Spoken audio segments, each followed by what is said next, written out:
I'm a 35-year-old guy, and my wife, Anna, who is also 35, and I have been married for the past 5 years. Before that, we dated for 2 years, and everything was pretty normal between us. But about a year ago, my wife suddenly developed an expensive taste. To give you some background, I work as a sales manager, and my wife has a job in finance. Together, we earned enough to live a decent life, and we were pretty happy with our lifestyle. However, in the last year, my wife's preferences shifted from decent to extravagant. For instance, if she wanted a handbag, it had to be from a high-end and famous brand with a prominently displayed logo rather than a bag that offered good value for its price. I'm not a penny pincher, but $300 for a handbag? You can get a decent one for $100. My wife's change in behavior was influenced by one of her close friends who married a wealthy businessman. This friend kept flaunting her newfound luxurious possessions, and it seemed like my wife wanted to develop a similar taste. She started comparing everything to what her friend had: our house, car, and vacation destinations. I did try to talk to her about it, but she acted like a five-the-grader who wants everything just like her rich friend. I thought it might be a passing phase and she'd eventually grow out of it, but maybe I was mistaken. In the last 5-6 months, I've noticed a significant upgrade in my wife's wardrobe. Before that, it was just a few clothes, bags, and perfume bottles, which made sense. It's easy to save up for a few expensive items. However, in the last 5-6 months, she completely revamped her wardrobe. Everything, from her clothing to her shoes, now bore the name of a famous brand. I got curious and asked if she had gotten a promotion, and she confirmed that she had. When I inquired about the raise, she shrugged it off, mentioning good incentives but no change in her base salary. I couldn't help but wonder if those incentives could cover all these expenses. I didn't dig deeper into it because she would make me feel guilty, suggesting that I couldn't provide a luxurious lifestyle for her, and yet questioning her choices when she was handling it on her own. She had pulled this move before, so I refrained from prying. I stayed curious throughout, but I kept my thoughts to myself. However, secrets have a way of coming to light. About a month ago, I was searching for some documents in my closet. Despite hours of searching, I couldn't locate them, so I started rummaging through my wife's section. Although I didn't find the document I was looking for, I stumbled upon my wife's bank statement. I just casually took a look at it. After her last promotion, which happened about a year ago, she informed me that her monthly salary, after taxes, was roughly $6,500. However, when I examined the bank statement, it painted a very different picture. There were several credits in her bank statement under her company's name each month, but none came close to even $6,000. They varied between $1,000 and $4,000, but none were whole numbers. I tallied them up for a month, hoping they'd add up to $6,000, but they didn't. I also considered whether she might be receiving weekly or bi-weekly payments, but the numbers still didn't match. The total amount credited in a month added up to around $10,000. My curiosity got the best of me, and I decided to investigate further by searching through her wardrobe. However, I didn't find anything else suspicious. She wasn't at home at the time, so I sat there staring at the bank statement. It suddenly struck me that the statement was from Bank X. I'm keeping the bank name confidential. While to the best of my knowledge, she had an account with Bank Y.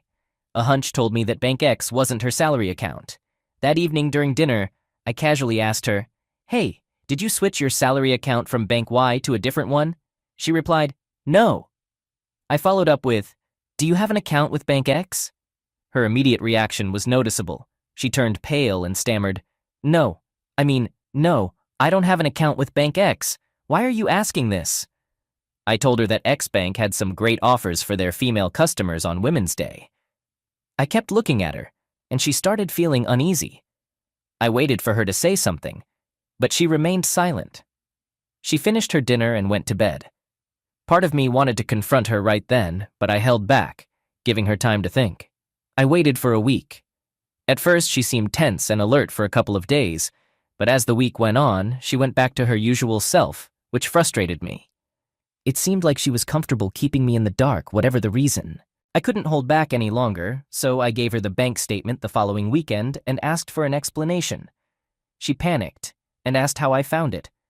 I told her the truth. She quickly changed the subject, blaming me for invading her privacy. I made it clear that I wouldn't be fooled by her mind games and pressed her for an explanation. She refused to answer, and we argued all day Saturday. It was almost evening when I threatened to expose the details to her company if she didn't explain the hidden bank account and mysterious credits. I took a shot in the dark, and it worked. She agreed to confess but made me promise not to involve her company. I agreed. She explained how she discovered a loophole in her company's financial process, allowing employees to embezzle funds if they were clever. At first, she hesitated to take advantage of it, but her desire for expensive things pushed her to do it. I was shocked. I never imagined my wife could be involved in fraud. I inquired how she managed to gather the courage to carry out such deceit. She explained that she had tested it once with a small amount, with a plan that if caught, she would resort to tears and claim it was just negligence. Typically, companies won't pursue fraud charges if the amount is small. They might simply terminate employment. So, she took the risk. As the amount grew into the thousands, she decided to be cautious and changed her bank account as a precaution. I couldn't quite grasp this revelation. I didn't raise my voice. I simply stared at her in astonishment. I'm not a saint, but something about this didn't sit right. Perhaps because she had kept me in the dark. In a way, she had deceived me too. I asked her why she had concealed all of this from me. She said she believed I wouldn't have approved. I didn't respond. I wasn't angry either. To be honest, I didn't know how to react at that moment. I advised her to put an end to this scheme and leave the company before she got caught and her career was tarnished. She nodded. We both felt uneasy for the next few days, but we didn't communicate with each other. About a week later, I inquired if she had thought about leaving the organization. She replied that she was established there and had no intention of departing. She was confident she wouldn't get caught. With a stern expression, I cautioned her against repeating the fraud. It's been 2 weeks since that incident, and I'm still feeling uneasy. I believe I could move past it if Anna quits her job at the company. It would give me assurance that she's no longer involved in this mess, but I can't understand why she's so insistent on staying there. Do you all think she might still be stealing money without my knowledge? Please offer some advice on a balanced way to deal with this situation. Update. Hey everyone, thanks for all the advice. After talking with some of you, I did think about sending that anonymous email, but I ended up not doing it. I didn't want to risk my marriage for this. I guess I chose my married life over my principles. Please don't be upset with me because, you know what? A lot has happened since then. If I'd sent those emails, I might never have discovered the darker side of the situation. Fast forward 2 months after our confrontation, and she's still working at the same company. However, I haven't noticed any new expensive items being added to her wardrobe. That gave me some relief, thinking she wasn't continuing that practice. But this whole incident has kept me unsettled. About a month ago, while mindlessly scrolling through social media, a thought crossed my mind. I started searching for her coworkers on social media. Since Anna and I were connected on my account, and her colleagues were connected on hers, it was easy for me to find them. After checking out some of her colleagues whom I had met at a few social gatherings, I came across her boss's profile. His profile picture, taken in a stunning beach villa, intrigued me, so I kept digging. As I went through his page, I saw him living a lavish lifestyle. His timeline was full of pictures of him partying at a fancy hotel lounge and vacationing in some of the country's most luxurious places.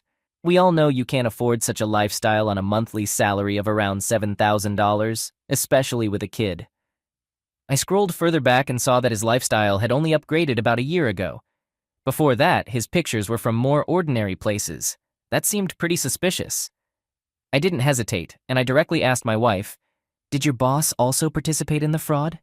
She was caught off guard and responded with, yeah, sort of. I was taken aback. How could that be an answer? I asked her to clarify. She explained that her boss did find out about it but allowed her to siphon the money. I didn't believe her. I pointed out that based on what I saw on her boss's profile, his involvement in the fraud seemed clear because an average finance manager couldn't afford such a lifestyle. She brushed it off, claiming he came from a wealthy family. I gave her an ultimatum, telling her to cut the excuses since I had done my research. I informed her that I had gone through his entire profile, which showed that he had upgraded his lifestyle within a year. She tried to explain it away by suggesting he might have received some inheritance money. I couldn't tolerate her weak excuse. Anyone with common sense could see that she was making it up. I firmly asked her to tell the truth. The same cycle repeated. Hours of argument and her blaming me for investigating her colleagues. Finally, she admitted that her boss was also involved and they shared the money. I asked her why she hadn't revealed this during our initial confrontation. She said it was irrelevant. I felt like banging my head against a wall, or maybe even hers. I told her she needed to leave that company ASAP. I questioned her if there was anything else she was keeping from me, and she adamantly said no. But I wasn't convinced that this was the end of it. I had a strong feeling that there was more to uncover, and as you can probably guess, I started suspecting an affair. It's the most obvious thing in a situation like this, right? After a few restless hours, I couldn't take it anymore. I went straight to her and asked, "Are you having an affair with your boss?"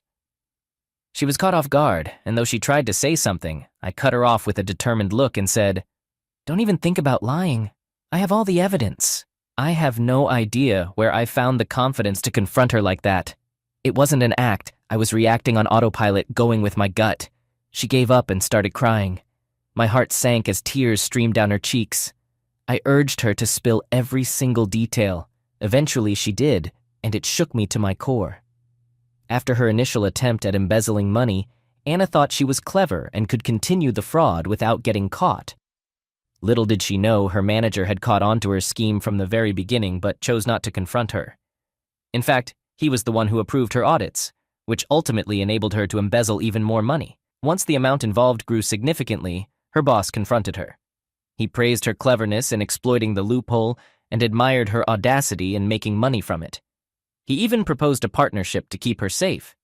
He mentioned waiting for a month before jumping on board to see if anyone else would catch her, but no one did. Perhaps nobody had any involvement in her audit work except her manager, making it an easy escape for the two of them. Her manager requested that she sleep with him once as part of the partnership agreement. She initially refused, but he threatened to expose her. She claimed he had manipulated her into having sex with him. I asked her why she hadn't told me about this sooner. She explained that it was too late for her to seek my help, and she felt compelled to comply with her boss, fearing exposure. I inquired if it was a one-time occurrence, but she remained silent. I encouraged her to speak up, and she finally admitted that her boss became attracted to her after their first encounter and insisted they continue. She also confessed that she had started enjoying it. I was stunned, as I somehow had a sense this revelation was coming. I asked her one last time if there was anything else she was hiding, and she firmly said no. I stormed into my room, locking the door from the inside. I didn't know what to do. I read through hundreds of posts on relationship sites, but nothing offered a clear solution. It was a Sunday, and I locked myself away for the rest of the day. She messaged me, pleading for forgiveness and promising to work on our relationship. She mentioned she would quit her job, but I felt emotionally numb. What's the point of quitting after the damage is already done? I realized I couldn't see her the same way I used to. My love for her had changed, and most importantly, I would never trust her again. The following day at the office, I could hardly concentrate on work. My mind was consumed with thoughts of revenge. When I returned home, she was already there, which was unusual since she usually arrived an hour after me. She reached out, taking my hand as I entered the house, and offered to do anything to mend our relationship. I asked her to confess her fraud and expose her boss to her management.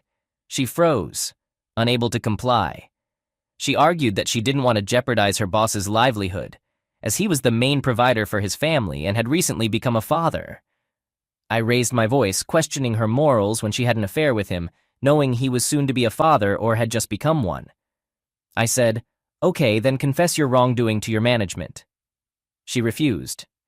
After a heated argument, she finally disclosed that her boss had recorded their first intimate encounter and used it as leverage to keep her compliant. At that moment, if I had a knife in my hand, I might have been tempted to use it on her. Despite my repeated requests for full disclosure, she continued to conceal various pieces of information. I insisted that she immediately log into her laptop and reveal all the evidence. She kept questioning my intentions, which drove me to the brink of madness, forcing her to comply.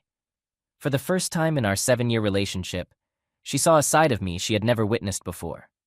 And for the first time in 35 years of my life, I saw myself acting in such a way. I behaved no differently than a gangster, coercing my hostage to follow my orders. She logged into her laptop and presented the evidence, which included a folder containing records of all the transactions made to her boss's account and hers. The folder also contained the video clip of their initial intimate encounter, which seemed to be part of their partnership deal. I snatched the laptop from her, inserted my USB drive, and transferred all the data, including that video. She tried to grab it back, but I firmly held on to it and warned her that if she didn't cooperate, our marriage would end that very day. She eventually gave up, spending the rest of the evening sobbing and pleading. I downed an entire bottle of rum along with a few beer cans and eventually passed out. It left me feeling sick and disgusted. The following day at work was just like Monday. I spent the day deep in thought, contemplating my next move. I was determined to seek revenge. I went to her company's website and located the email addresses of relevant individuals. In addition to the general contact details, I found the email addresses of the HR department and the director. So what did I do next? I sat for the next 2 hours, composing a message similar to this one, attaching all the evidence I had taken from her the previous day. I also informed them about their affair, but chose not to include the video. After composing the email, I stared at the send button for hours before finally closing my eyes and pressing it. I had added her boss's wife to my social media account on the day I had stalked the manager. I sent her a few snippets of the video, along with details about my identity and what I had discovered. She promptly read all the messages and tried to call me, but I was at the office and didn't answer. She pleaded with me not to expose her husband to the company's management, as it would jeopardize his job. Given that he was the sole provider for their family and they had an infant, I shouldn't destroy his career. However, I had already sent the email. I chose not to engage further with the lady to prevent myself from succumbing to a guilt trip. When I returned home, Anna handed me a copy of her resignation letter, indicating that she had voluntarily left her job. She also mentioned that she had severed all ties with her colleagues and had blocked her boss on all communication platforms. She had worked out an arrangement with HR to compensate for her notice period instead of serving it. I responded with a sneer and didn't say a word about my own actions. Today is Friday, and I received a response from HR at my wife's company, expressing gratitude for the evidence and assuring me that they would thoroughly investigate the matter. I'm unsure whether I should feel content about my successful revenge because deep down, I worry that it could lead to serious consequences for my wife, and certainly it will ruin the manager's family. I haven't communicated with her since that day. I'm uncertain about what the future holds for me. I can't continue my relationship with Anna because I feel uneasy around her. I'm considering seeking therapy to help clear my mind. Although I may have exacted my revenge, I remain deeply distressed. Update 2. Hello everyone, I appreciate all the support. I hadn't planned to provide an update, but some of you were interested, so here it is. A week later, following the response from HR, my wife received a call from her company, asking her to come to the office for an audit inquiry. She initially declined, but was threatened with a legal order if she didn't comply. The manager was suspended during the ongoing investigation. So my wife's resignation and my email seemed to coincide, leading the company to believe that she had anonymously sent them the evidence before resigning. Her resignation process raised suspicions as she abruptly left without serving the notice period. When questioned, she confessed everything to them, although she cleverly framed it as her moral obligation to email the evidence. In short, the company didn't reward her for whistleblowing but rather blacklisted her, which spells doom for her career. The manager was found guilty of allowing her to continue and partnering with her despite catching her in the act right from the beginning. You know how strict HR policies can be. During this phase, I received a text from the manager's wife, who blamed Anna and me for wrecking her family. I sighed and blocked her, not wanting to deal with more drama. Anna made efforts to mend our shattered marriage, but I couldn't bring myself to accept her. Her presence repulsed me, her voice grated on my nerves, and I longed to be free of her. It wasn't just one affair. Anna had engaged in multiple layers of deceit. There were several points where she could have stopped and come clean, but she didn't. To make matters worse, she continued to hide information even during our confrontations. It took multiple therapy sessions to uncover the full extent of her betrayal. A month ago, I informed her of my decision to divorce her. She begged for a second chance, but I declined. She mentioned that this would ruin her, as she wouldn't find another decent job due to her company blacklisting her, which would show up in her background checks. I paid little attention to her accusations, Right now, my focus is on myself, and ending the marriage seems like the only way forward. The reality hit her when the divorce papers arrived. I proposed an uncontested divorce, or I would use the evidence in court to support my case. She agreed and left the house. I felt empty, but it was necessary for my healing process. I don't want to be trapped in this for the rest of my life. I'm continuing with therapy. Any advice on the healing process would be appreciated. Thanks a lot. My name is Oliver, and this is a story I never expected to share. My wife, Lisa, and I were what many people would consider the ideal couple. After 7 years of marriage, our lives were filled with love, laughter, and exciting plans. We resided in a charming suburban home, and everything appeared to be going well. The only change occurred when Lisa decided to join a local gym in her pursuit of a healthier, more active lifestyle. I was fully supportive of her decision, hoping it would bring positive transformations to our lives. During the initial few months, everything seemed wonderful. Lisa appeared happier and more energetic, and I felt proud of her accomplishments at the gym. Our evenings were filled with discussions about her newfound friendships and what she was learning in her fitness classes.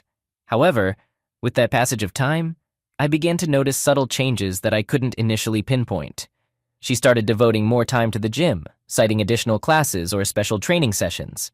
Her workout attire became more stylish, and she began paying greater attention to her appearance before leaving the house. Occasionally, she mentioned dinners with her gym friends after workouts, and even though I trusted her, an unsettling feeling began to take hold in my chest. I attempted to convince myself that it was just my own jealousy or insecurity at play. Lisa never did anything to make me suspicious, but as time went on, I couldn't ignore those early warning signs anymore. She'd be on the phone for ages, sometimes laughing at texts she wouldn't share with me. When I asked about her day, she'd dodge the questions and give me vague answers. Our closeness started fading away, and I started feeling like a stranger in my own house. The way she looked at me, her changed routines, and those long phone chats with people I'd never met started getting to me.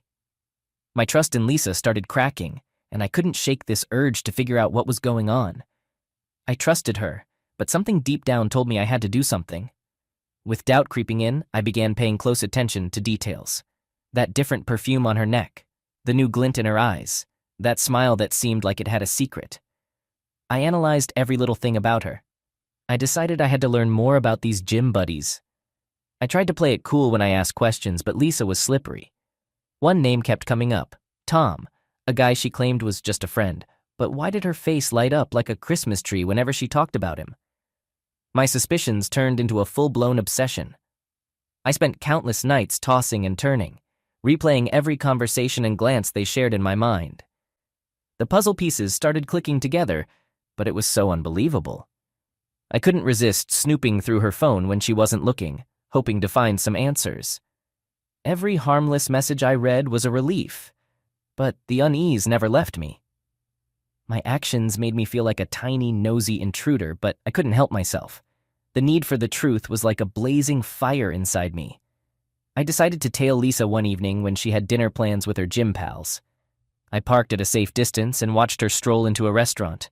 She looked drop-dead gorgeous, dressed in a way she hadn't in months with me. Tom was there, all smiles as he greeted her. I watched them for hours, witnessing their laughter, the gentle touches, and those meaningful looks that screamed more than just friendship. It felt like the ground was crumbling beneath me. My suspicions had turned into reality, but it still wasn't concrete enough. The pain was overwhelming, but my determination to uncover the whole truth was unshakable. The investigation was just getting started, and what I was about to uncover would be a roller coaster of pain and surprises. The breakthrough didn't happen all at once. It unfolded gradually, like a slow, agonizing symphony that grew louder with each passing note. My determination to uncover the truth led me down a path of increasing agony. To kick things off, I hired a private investigator laying out my situation and suspicions. He gave me that knowing look, familiar with cases like mine, and promised discretion and professionalism. The following weeks were pure torment. Every update from the detective drove a dagger deeper into my heart. Photos of Lisa and Tom popping up in various places, secrets shared, messages filled with words that went beyond mere friendship. I found myself lost somewhere between reality and imagination, replaying in my mind the moments they'd shared. The pain was nearly physical, like a blade slicing through me, and my love for Lisa was being overshadowed by the betrayal. Then, the detective got an audio recording of a conversation between them where they openly discussed their relationship and professed their love for each other. Hearing her sweet and familiar voice utter those words to another man was the final blow. I was crushed, but I still had to face the worst part: the confrontation. How could I possibly broach everything I'd uncovered with her without falling apart completely? The bombshell of Lisa's betrayal left my soul bleeding. I was devastated, caught in a whirlwind of rage and sorrow. But as days went by, a new emotion began to simmer within me: a thirst for justice, a calculated and icy desire for revenge. After delving deeper into Tom's background, I unearthed a shocking fact. He was a married man. His wife, Sarah, seemed like a loving and devoted spouse, utterly unaware of her husband's deceitful nature. I couldn't help but feel a pang of sympathy for her, imagining the shock that lay ahead. With newfound determination, I reached out to Sarah. Words were hard to come by, but I needed to expose the truth. We arranged to meet at a discreet cafe, far from prying eyes, where I could present the evidence.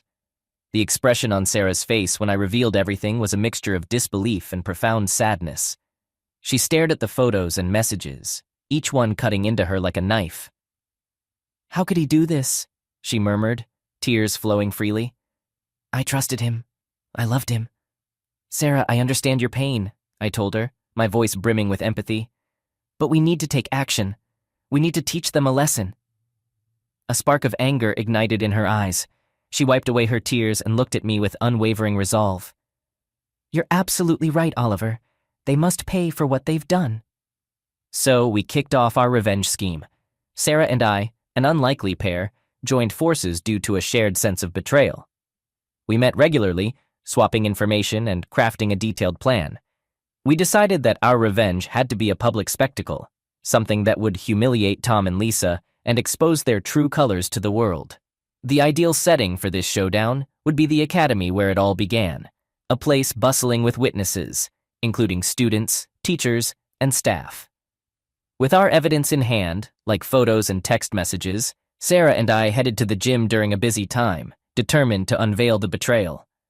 Our veins pulsed with adrenaline, our hearts racing from a mix of anger and nerves. We strolled into the gym, and I spotted Tom and Lisa, laughing and chatting as if nothing had occurred. My anger boiled over, and I approached them with Sarah by my side.